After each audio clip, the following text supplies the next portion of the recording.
so much I could say that I'm not sure where to start, but I'll start with this point in relation to the government's approach to this legislation. And I think the context here matters. The government is saying that they're not opposing, but they're not supporting it either. So in April 2019, Sinn Féin brought forward the motion on a special autism committee and an autism empowerment strategy. And that is finally now, 3 years on, after yesterday, that first meeting's happened. But at the same time, you're also having, you have a motion, two motions from Sinn Féin in March, a motion from the independent group last year, and a motion from the Labour Party some months ago. And all the while, things are moving forward at a snail's pace.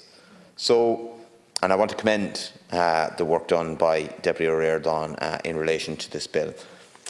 But it is hard to credit an attitude from the government that, well, legislation is not the suitable vehicle when so many motions have already been brought forward, so many attempts to articulate the issues in a general sense and give the government scope to go forth and develop strategies and so on and so forth, have met with progress at an absolute snail's pace.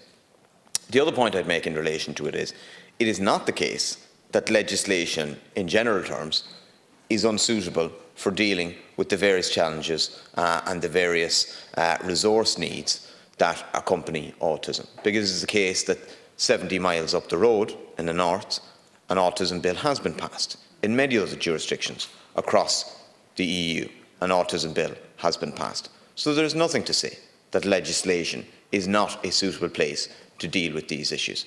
And it is absolutely the case that if there are shortcomings or if there are gaps in this particular piece of legislation, not that I see any at first glance, but if it is the government's view that there is no reason that they cannot be addressed through committee hearings, through amendments to the legislation and so on. Work with the legislation that's there and let's get an autism bill through. I don't see a problem with that, to be honest. And I think, to be honest, it is the same old approach of the government of just trying to keep their head down and trying to minimise criticism without actually truthfully addressing the matter. I want to commend the groups that are in the gallery. I've met several of them, and I've met other groups as well across Dublin 2, 4, 6, 6W, 15, Kildare, Dublin 24, Cork.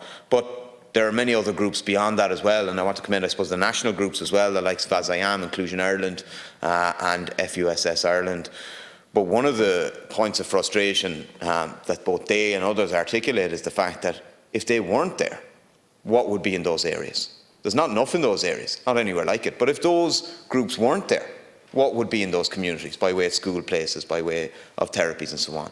It shouldn't be the case that parents who already have jobs and lives and so many other things that they have to do and to try and support their child, that they have to get up and organise, and that they have to push the NCSE, and they have to correct sometimes the NCSE and the HSE about the situation on the ground. That shouldn't be their job. The services should be meeting them where they are. They shouldn't have to meet them halfway, or even more than halfway, 3/4 of the way, 9/10 of the way sometimes. And that is the reality, that they have to fight for every little bit. I spoke at an FUSS rally there recently in Cork, and I articulated a view that I think parents' patience is wearing very thin at this point, because a lot of these issues have long been articulated and there has been no solution. This issue in relation to school places has been going on for 5, 6 years at least, and probably longer in some localities, that every year the NCSE and the department say, well, we're probably okay in September. And then by the time it comes to March, they say, no, actually, we don't have enough places. We don't know what we're going to do. And then they scramble to find places. It should never get to that. But in other areas, it actually seems to be going backwards. In the area of therapies, the situation actually seems to be going backwards. And parents are completely lost in the system, not to mind the children themselves, of course. They're absolutely lost in the system. And the HSE barely knows where to navigate them. And waiting times seem to be getting longer, and and it's not a bit unusual, but I had a parent in my clinic with a 6-year-old child who's waiting 2 years for their assessment need. That isn't at all unusual, unfortunately, Minister. So, look, Minister, it shouldn't be the case that people have to fight, parents have to fight tooth and nail for absolutely everything. Why not give a legislative basis to their rights and entitlements and to their resources? And I would urge you to reconsider that position. It's going to pass, apparently.